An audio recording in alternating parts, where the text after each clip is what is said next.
Ay, Dios, qué horror.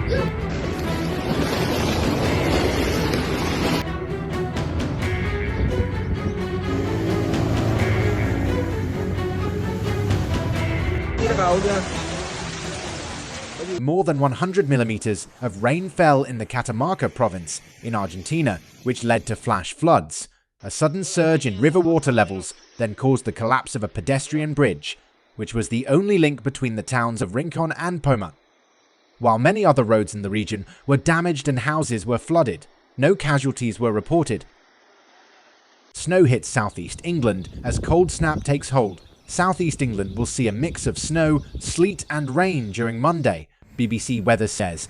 The Met Office has warned of ice and snow across southern England and Wales later, which could cause travel disruption.